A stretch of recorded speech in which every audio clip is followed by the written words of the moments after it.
Hello, this is Dr. Lewerenz at Longevity Health Institute. Hope this finds you well and educates you even better. Hey, it's been a while. Sorry I've been a little missing in action. Just busy here at the office and slight late summer uptick of COVID, which always adds more treatments on at the end of the day and a few longer days, but helping people and always bringing you the best in functional, integrative, and personalized medicine.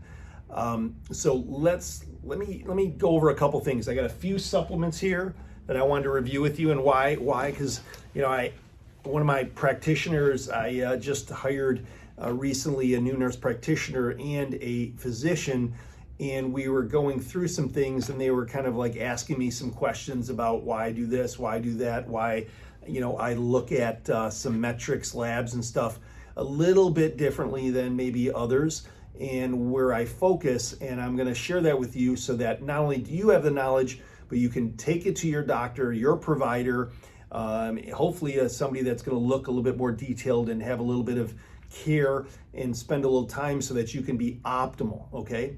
So one is very key, very key, especially what's going on in the world, and that's viremia like COVID, but also any virus, any infection, any virus. I've been using this for years and years and years.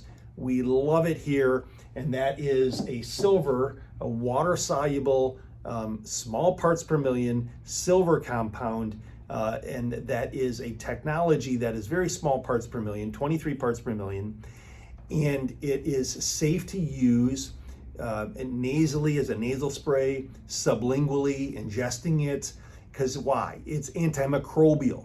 Now, there are studies on infections and other viruses throughout the years. Yes, to date, we don't have a COVID study. I bet you that is coming, and not just in vivo, in vitro, but in reality, clinically. I believe that we're going to see that, and I believe the company is. Argentine 23, I think, is one of the most reputable, best companies that make silver, and we do use a few other companies too, but this is an excellent way to get rid of viruses, to manage infections, and particularly early on. So, that chronic sinus, nose thing, that plugged stuff, oh, I got an itchy throat, sore throat, I'm draining a bit, my, facial pressure, things like this. Happens typically spring, fall, in the winter, okay? Using this nasally, a few sprays, a few times a day, liberally, you can never do harm, okay? I love this stuff. It's not old type of colloidal silver that you hear bad stuff about, and I'll tell you where you can get this. Again, Argentine 23.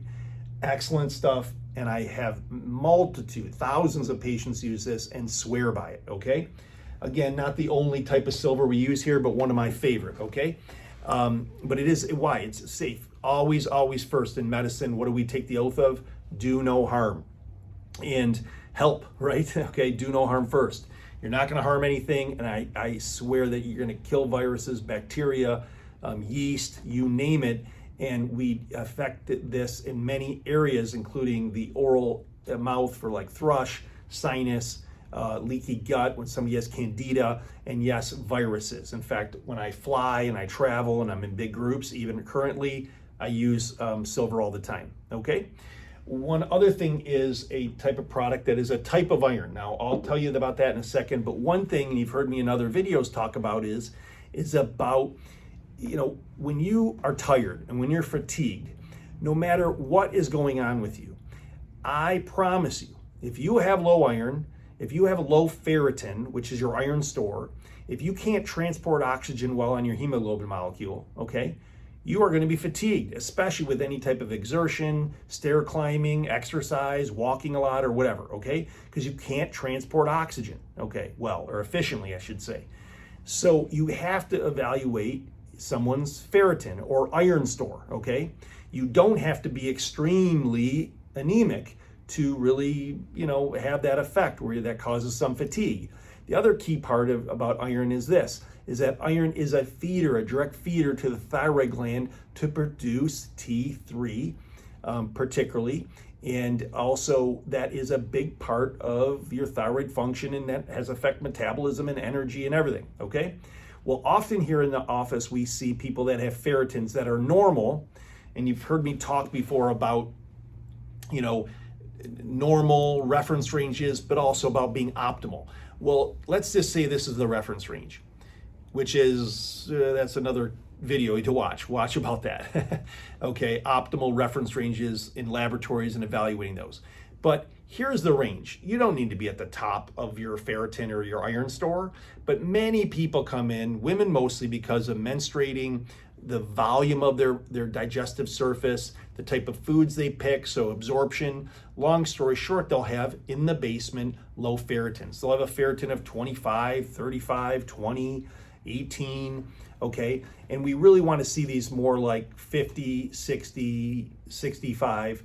Now that sounds like, wow, is that, they're all normal, but we're uptaking them a bit. So now they transport oxygen and they have more ability to move oxygen in their blood. Plus, when they menstruate and their when their iron and their hemoglobin dip a bit, okay, they have a reserve of iron. Okay, that's what ferritin is. So you got to get your ferritin checked and make sure it's robust, at least mid-range optimal. Okay. The other thing is this: we have to be careful with this, men. Men usually have the opposite. We got to be careful that we don't have too much iron. Why? Well, we have more mass, so we store more iron in our body. Okay. We also tend to pick foods that are, you know, higher in iron, and meats and things like this, typically, and that's a very generalization, but that's typical. We also don't menstruate, okay, right? If you don't menstruate, you're not losing blood, okay? We have bigger gut surface areas to absorb iron, which is a little bit bigger molecule to absorb and needs more surface area and more enzymes and acid to break it down and absorb, okay? So men have the ability to absorb, they don't get rid of it as much, and they tend to choose foods that have more iron, and that's, again, generalization. So you got to be really careful with iron. We rarely replace iron in a man, and you won't find them usually low ferritin. You might find them even high ferritin, and that is a whole different subject about something that's happening in the liver and liver congestion, okay? But how do we replace iron in a person? Because if you've heard this and you're anemic and you've ever tried iron, you are the first thing you're going to do is say, oh, it upsets my stomach, creates nausea, constipation, I hate iron, okay? So we like to use this, and this is from a company called Designs for Health. I'll tell you where you can get this. You can get it on our website, on our portal through our website, but it's called Ferroshell. Ferroshell is a chelated type of iron, which means it's very gentle on the gut. It's actually 27 milligrams, which is 150% of your daily allowance per tab. A lot of the people that consume this, we again base it on their lab results and the actual, you know, number that they are, but we'll take this 2 to 3 times a day with meals until we get their ferritin up about 50 or 60 or 65. Then we might back it down, and again, that depends on how heavy they menstruate and many other things. But this is easily absorbed, Ferroshell. It's easily digestible. It does not cause constipation, and I've had people take this up to even 4 times a day without any digestive difficulty. And why? Because it's a chelated form. It's easy on the gut. It's easy to absorb. That's iron in Ferroshell, okay? And very key to make sure your ferritin's optimal, okay? The other thing is a hormone that, again, today my new nurse practitioner asked me, hey, why do you use 7-keto DHEA? Why do you use regular DHEA? So they're both DHEA, okay? DHEA, let me back up here. DHEA is one of your adrenal hormones, very important for your immune system, adrenal regulation. We call it like the governor of the adrenals so that you don't burn out energetically. It helps support your pituitary and your androgen hormones from burnout. It has a lot of frontal lobe, brain, cognitive ability, so a lot of mental energy and confidence and mood and recall. It's actually used even in older years in dementia. It does have some benefits to bone health, okay? And it can make you convert and improve your testosterone, men or women, okay? Women usually need less DHEA, men usually need more DHEA, okay, with aging, okay? It does decline with aging, period. 30, 35, it's gonna start declining, okay? So there's 2 forms. One is just regular DHEA, okay? Regular DHEA is gonna convert a bit to testosterone, okay? It's gonna convert a bit to estrogen, sometimes unfortunately to estrone, which we don't want and is not optimal. But DHEA, if you're looking to convert and make some testosterone, bump up your testosterone, it's not going to happen a lot, not a big, profound effect, but, bump it up 10%, maybe 20% if you're lucky. You take regular DHEA and you don't care about it fractionating into metabolites or into estrogen, okay? Meaning you've looked at that. So people out there that take DHEA on their own, online or through their other doctor, or they listen to somebody or webcast or whatever, and they say, oh, I need DHEA. Okay, fine. But the more you take, the more you're going to convert. So the more regular DHEA you take, you're going to convert, okay, to testosterone, to estrogen, and you got to watch that or be careful. At least be aware of that, okay? But it's an excellent way to do that and support the adrenal gland and energy and essentially burnout, okay? So we do use this, but probably, in general speaking, more conservatively. 7-keto DHEA, okay? Why do we use this, okay? Kind of a cool name, kind of like the 7-keto. Well, that's a metabolite that is essentially upstream and will not convert, okay, in the cascade of DHEA and hormonal, regulation.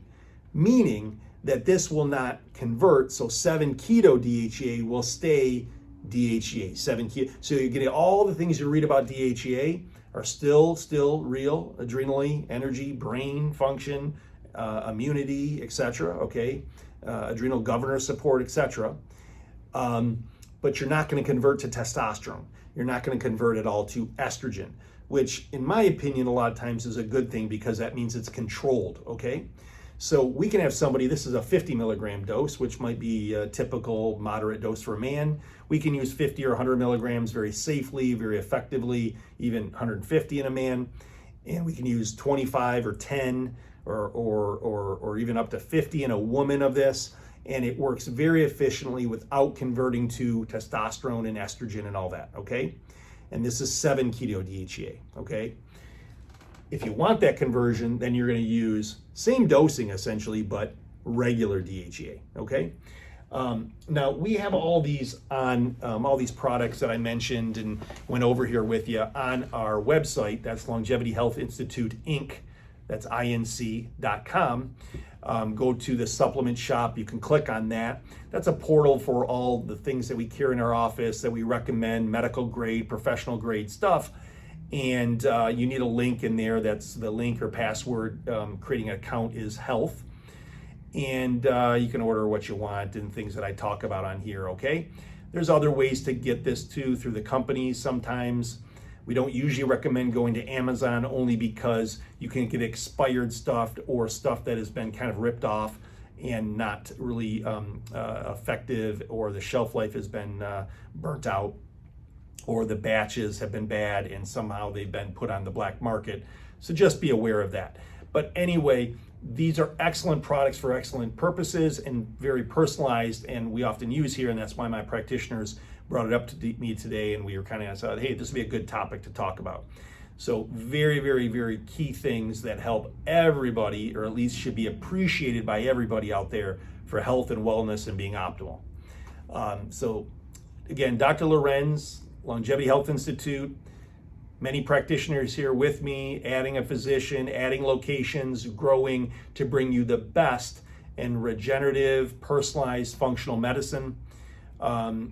Looking at you, why you have your issues, making you optimal, and fixing the problem, not just band-aiding it.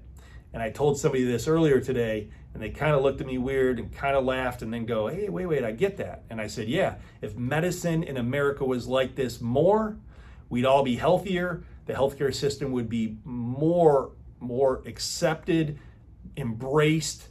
It would long-term save money. And actually we'd be healthier and love each other more and be a more efficient domestic product, meaning healthcare, than it is right now, and I firmly believe that. And that is looking at aging as a disease. And that's when that patient looked at me like, what? Like aging as a disease? Well, if we look at aging as a disease, okay, then we can talk about real prevention, monitor metrics, monitor levels of things, laboratories of things, because we know where you're going. If you're aging, we know eventually diabetes, obesity, heart disease, cancer, dementia, osteoporosis. These are coming, okay? It's when they're coming. Can we slow them down? Can we watch those metrics? Can we optimize things? Can we prevent? Then you get real health. And that's what we're all about. Dr. Lewerenz, be well.